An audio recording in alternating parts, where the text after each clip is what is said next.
മുസ്ലിം league വൈറസാണെന്ന യോഗിയുടെ പരാമർശത്തിന് മറുപടിയുമായി മുസ്ലിം league നേതൃത്വവും കോൺഗ്രസും രംഗത്തെത്തി. മതേതര കാഴ്ചപ്പാട് ഇല്ലാത്തതുകൊണ്ടാണ് ബിജെപിക്കും യോഗിക്കും ഇങ്ങനെ തോന്നുന്നതെന്നായിരുന്നു മുസ്ലിം ലീഗിന്റെ പ്രതികരണം.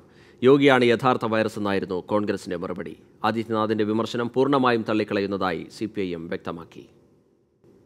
ഈ വിമർശനം പ്രതീക്ഷിച്ചിരുന്നെന്ന മട്ടിലായിരുന്നു ഉത്തർപ്രദേശ് മുഖ്യമന്ത്രിയുടെ പ്രസ്താവനയെ മുസ്ലിം ലീഗ് നേരിട്ടത്.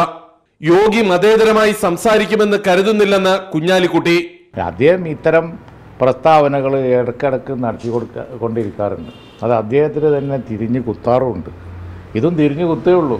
കാരണം എന്താണെന്ന് വെച്ച് കഴിഞ്ഞാൽ BJP സഖ്യമുണ്ടാക്കിയിരിക്കുന്ന പാർട്ടികൾ ഓരോരോ സംസ്ഥാനത്ത് ഏതൊക്കെയാണ് എന്ന് അവരും വിശകലനം ചെയ്യേണ്ടതാണ്.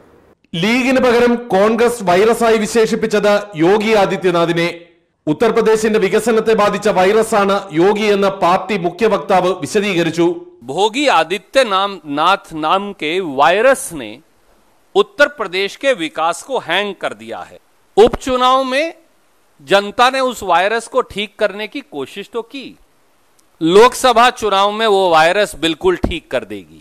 വയനാട്ടിലെ രാഹുലിന്റെ സ്ഥാനാർത്ഥിത്വത്തിൽ പരിഭവമുള്ള CPM-ഉം ഇക്കാര്യത്തിൽ കോൺഗ്രസിനും ലീഗിനുമൊപ്പം. യോഗി ആദിത്യനാഥിന്റെ വിമർശനം ക്യാൻസർ ജലദോഷത്തെ കുറ്റം പറയുന്നത് പോലെയാണെന്ന് CPM പോളിറ്റ് ബ്യൂറോ അംഗം MA ബേബി പറഞ്ഞു. RSS ഇന്ത്യയെ ഹിന്ദു പാകിസ്ഥാനാക്കി മാറ്റുകയാണ്. ലീഗിന്റെ പതാകയുടെ സാന്നിധ്യത്തിലുള്ള കോൺഗ്രസ് പ്രചരണം ദേശീയ മാധ്യമങ്ങളും വലിയ പ്രാധാന്യത്തോടെയാണ് ചർച്ച ചെയ്തത്. 24 ഡൽഹി.